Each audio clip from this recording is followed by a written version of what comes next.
Hey guys, so you've heard the news. Chinese EVs are now allowed to be sold in Canada. The first year, we can expect to see about 49,000, and after about 5 years, they're going to be ramping up to about 70,000 units per year to be sold in Canada.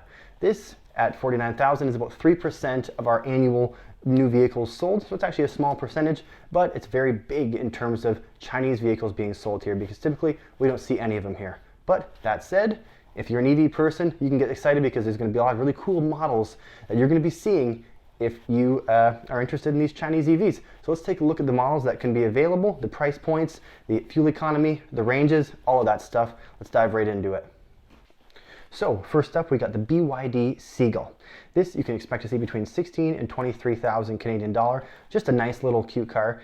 You get a range of 300 to 400 kilometers and roughly 285 to 250 miles. You've got a real-world cold test inspection of about 177 kilometers for that, and that's at about minus 20 weather testing. So that's when compared to the Chevy Bolt, which is a competitor, that gets 247 miles. So the Chevy Bolt actually has a stronger EPA range, and then you have the Mini electric vehicle has a 110 mile EPA, so it's much more competitive to the Seagull when compared to city use. Now the Seagull is a really nice, attractive vehicle. You can see it looks really nice. It's got that nice narrow nose at the front there, kind of folds down. I was watching another video on another YouTuber. He said that the person that actually designed this is one of the designers for one of the Lamborghini models, like the Huracan or something like that. You can kind of see that distinction. You can see here 30 to 80% fast charge within 30 minutes. That's wild. You have blade battery, ultra safe. That's cool. This could be one of those sodium ion batteries here. Really cool. And it's a nice car, really, really sweet. So the next one on the list that we have here is the BYD Dolphin. So the estimated price you can expect here is 26,000 to 34,000 Canadian dollar. And this has a published range of 265 to 350 kilometers. That's going to be pretty great, actually, especially for the price point. And you have 165 to 220 miles if you're using miles over here in Canada. Cold winter test, it actually dropped 20%, yielding 210 kilometers for that. So that's not bad. The real comparison to this, compared to a Western style manufacturer, at least ones that are sold here currently, Nissan Leaf SV Plus. That gets 212 miles, so that's a very similar range. And you also have the Hyundai Kona Electric, 258 miles, which is actually a little bit above average, but it's also pricier than we would be expecting to pay for the BYD Dolphin. Now the Dolphin's really nice. It looks very similar to the Seagull. You can see here it's pretty attractive little vehicle. You got up to 427 combined range, 150 kilowatt hour max power, 0 to 100 kilometers an hour in 7 seconds. That's pretty decent, you guys. It looks really nice, stylish vehicle. You can see I've seen a lot of these when I was over in China. They're popular vehicles. The BYDs are really popular in China. They're really good-looking vehicles. Let's hope they stack up to our expectations. Next up, you got the BYD Seal. Now we're going through the most economically priced vehicles here, the most affordable, into some of the more expensive, extravagant stuff as we go on in this list. So this is more of the one of the more extravagant models here, the BYD Seal. So this one here, 47 to 66,000 Canadian, a rough estimation there. Battery is 61 to 82 kilowatt per hour. You can expect a range of 330 to 350 miles, which is 530 to 560 kilometers, which is really substantial compared to those more affordable EVs that we just were looking at. So that's really nice. Cold weather, cold tests showed Chinese models, including variants such as the Seal, losing significant range when CLTC converted. So we got 155 miles in winter. So that's a substantial loss. But really depends on which end of Canada you're living in. Obviously, if you're in the southern area of Canada, you can expect to be more okay. If you're in the northern end, it could be a lot worse. But down here in southwestern Ontario, we get, the coldest it really gets is, feels like minus 30, but like minus 20 usually. But we have seen minus 35 up to feels like minus 45 before, just not very often. That said though, the BYD Seal, really nice attractive vehicle. You can see here, now when you get into the Seal, you get into a full-size sedan configuration, 0 to 100 kilometers in 3.8 seconds, 570 kilometer range, and you got an 82.5 kilowatt per hour battery capacity. These things look sweet. You get much more into the Tesla competition when you look at these, and it just looks really aesthetic. Got really nice EV bold features here, nice big lines down the door handles. Door handles are kind of flush with the body, just like the Teslas are. Really nice looking vehicle, and you see a lot of these as well over there in China. They're very popular. This one, the BYD Seal and the Zeekr that we're going to be looking up, and the XPengs, very popular vehicle. But this one here, the comparison of this one is to the Tesla Model 3 long range, which gets about 358 miles. So it's very competitive, and you get the Kia EV6. These things are about the same speed, similar mileage as well, 310 to 330 miles. So this segment of the EVs, all very similar. Now we hop down number 4 here to the XPeng G6 midsize SUV EV. So the Canadian estimation price after duties and tax, $84,000 to $92,000. Battery ratings, 87.5 kilowatt per hour, with an expected range of about 570 kilometers or 350 miles. This is going to be substantial, but you would expect that obviously for the price. We're getting into some pretty hefty prices at this point, but all EVs come with a decent price when you're talking about this range, power, style, quality, especially if we're talking about a mid-size SUV EV. These things are built really nice. They're very high-end. They're much more comparable to a German vehicle like a Mercedes, Audi, BMW, relative then to the Western counterparts, you know, the Ford, the Dodge's EV style. And the Tesla Model Y, you get 330 miles. So the Tesla Model Y actually tends to be very similar here. But yeah, the XPeng stacks up pretty well. In the real world test, the G6 lost 22% in one test group. So it went from 329 miles from the 550 mile estimate. So when it's cold or you use it really hard and really harshly, you'd expect to see a decline in your mileage. The XPeng G6, very nice looking car. It's more of a compact looking SUV here. You can see it's kind of smaller. You get 0 to 100 kilometers in 4.13 seconds, 10 to 80% charge in 12 minutes, 427 kilometers of range in 15 minutes. That's mind-blowing. Like, that's crazy fast. The big thing I guess you're wondering too, I'm not really into EVs completely, except this is pretty interesting, is can you plug these into Tesla chargers? Because we got Tesla chargers, quite a few of them, and just standard EV chargers, we get quite a few of them. So it'd be cool to see if these things plug into the same kind of thing. So yeah, these XPengs are super nice. Now let's get into the next one. So this next one is the XPeng P7 and the P7 Plus.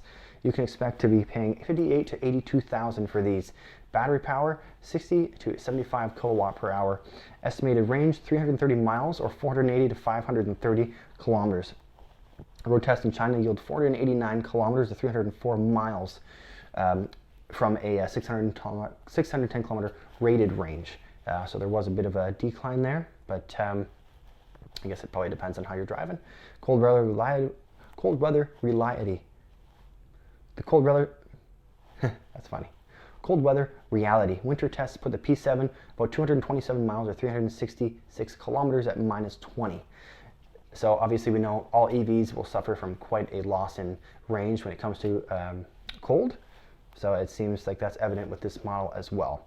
The comparison here, Tesla Model 3 and the Polestar 2 long range. So they're very similar, the P7. And the P7 is a really nice, sleek kind of car. The front of these look really nice. 0 to 100 kilometers, 4.1 seconds, 10 to 80% in 29 minutes, very similar to every model that we've seen so far. And they look really nice. The front ends of these are really stylish. Interior is very Tesla-like. Obviously Tesla kind of started this whole thing. And then you got the P7 Plus. These things are super quick, a little bit quicker than the previous, the P7. 0 to 100 in 4.3 seconds, 530 kilometer range. Just a little more stylish, a little more luxurious kind of car. And you have a much more slanted back here. Looks super nice, really modern. Interior very similar, quite spacious actually. We got to sit in one when I was in China. Really nice stuff. Next up we got the Nio ET5.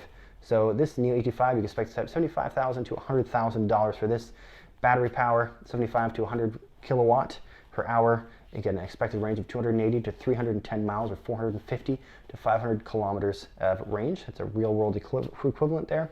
And the rival comparison on this is the Tesla Model S, which is 375 miles of range, and the Mercedes EQE, 305 miles per range. So it's looking like the Tesla Model S definitely leads in this segment, but this will have its place as well. Maybe it'd be more reliable, more safe, who knows, you know. But that said, they now know they're going to be selling to Canada. Maybe they can adjust their batteries to give more range or be able to sustain some more range during the cold conditions. So when you compare all of these together, you can see they all have a different price point, different range, and the more you spend, obviously, with any brand, you're going to be getting more range, more power, and so forth. Now that we've covered all of those, basically, let's take a look at some of the other options that you can get from after that point, basically. So we have the Zeekr. Zeekr is a very popular brand. When we went over there, I see these things. The front end of them look really, really cool. They're just wild. They got vans that are just completely decked out, really nice cars. Now, we don't know what the estimated price is on these yet, but you can say it's probably going to be no less than about 50 to 60 grand for the 001 or the 001 FR. But once you get into these vans, these 009 or the 009 Grand, you're definitely looking at well over 80 grand for these cars. These things are very, very nice. You get the Zeekr luxury sedan. This thing looks just mind-blowing. The Zeekr X, all these things just look super cool. The Zeekr 09, let's just take a quick look at this one here. I have a video I recorded of this in China when I was there 2 years ago. The things are just decked out completely inside. They're super safe. They're wild cars. So this is a 4-seat ultra luxury flagship of Zeekr, and they got reclining rear seats, just gesture controls. They got big massive moon roofs. They look like unlike anything you would ever see over here in the Western world. Super nice, super equipped. There's you go, your fully reclining seats here. You got speakers in the headrests. It's like if a Maybach had like a boss, a big boss of a Maybach that just could. This is a step above a Maybach, basically. You see these things, they're compared to actual Maybachs. There's a comparison out from that guy that does all the shorts that compares this to a Maybach GLS. This is just a wildly compact, wildly economical, as well as technological car. The thing is wild and it looks incredible. And you love to see it, honestly, guys. 0 to 100 kilometers in a minivan, 3.9 seconds, 580 kilowatt per hour peak power, 230 kilometer top speed, and a 702 kilometer range. That's nuts for these. So that's something to look forward to if you want a super powerful minivan. Another thing here too, guys, if you want something big, very, very safe, and you want something also powerful, one of the most powerful SUVs in the world, it actually is advertised here on the Yangwang website as the most powerful SUV in the world, is the Yangwang U8, which is actually owned by BYD. These things are nuts. It says here, groundbreaking technology. It's legit. Supercar performance in a super SUV with 1,180 horsepower. The U8 stands as the world's most powerful SUV with 0 to 100 kilometers in 3.6 seconds. That's nuts. Like 3.6 seconds in a vehicle that heavy, that big is nuts, and that equipped. This thing just, it looks like a Rolls Royce, if a Rolls Royce and a Land Rover mated and had some coitus. Here, this is what you're gonna get. You got a floodproof, float capable. There's videos of these things ramming into little lakes, little ponds, and they just float there. So if you ever get in a very bad situation, I think you won't be in too bad of a situation. But it says here, the cruising for up to 30 minutes at 3 kilometers an hour in the water. It will take you to safety because it can still move and drive in water. So that's like mind-blowing. It's called float mode. That's nuts. U-turn on the spot with VOT. VOT stands for Vehicle Origin Turn. So that's, didn't know that. That's really cool. The U8's platform powers each wheel independently for a smoother landing, better grip, and enhanced safety. That's nuts. I've not seen this happen in person, but you can see videos of it all online everywhere. Check it out, the Yangwang U8 U-turn. Wild. And superpower for a smarter drive. Yeah. Long story short, guys, this thing is so well equipped. The interior is mind-blowingly luxurious. The interior looks just like a Rolls Royce. The exterior looks like a Land Rover that looks honestly way better than Land Rover. It's the best appearing vehicle that China has to offer. It's just super, super nice, and it's wild. 800 kilometer range. You don't get much better than that. That's at the top there.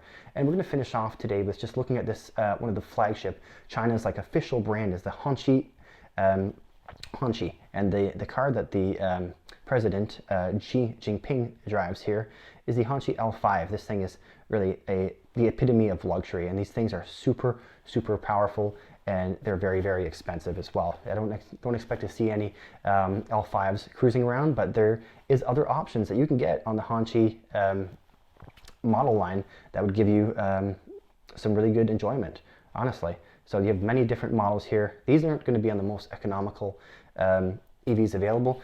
You're getting into more of a splurge segment at this point, but you got the Gioia, H9, Casado, H6, the HS3. There's so many things here, so many different vehicles, but long story short, guys, these things are highly luxurious.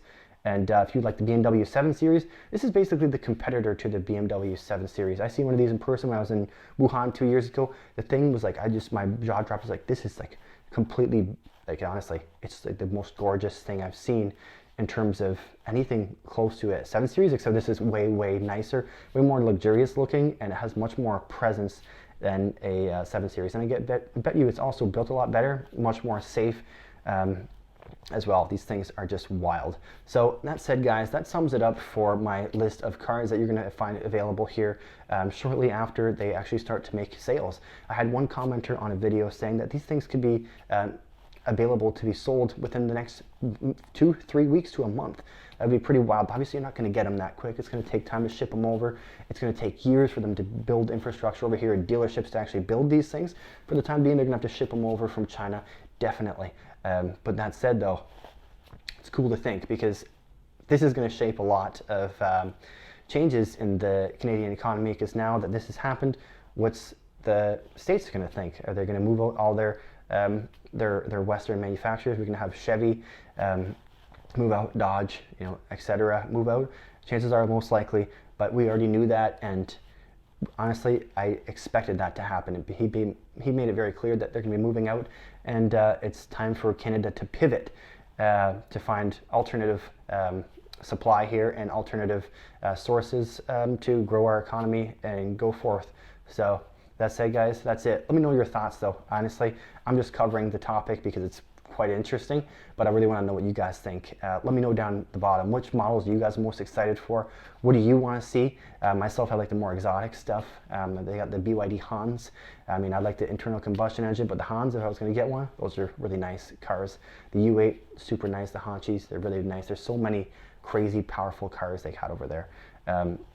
What do you guys like? What are you looking forward to? What do you guys think about this situation? Let me know. I'm curious to hear. Yeah, thanks for watching the video. If you want to see more content like this, you like car reviews, repair kind of stuff like that, let me know. Let me know what you guys want to see, and I'd be happy to cover it. But thanks again for watching the video, and we'll see you next time. Peace.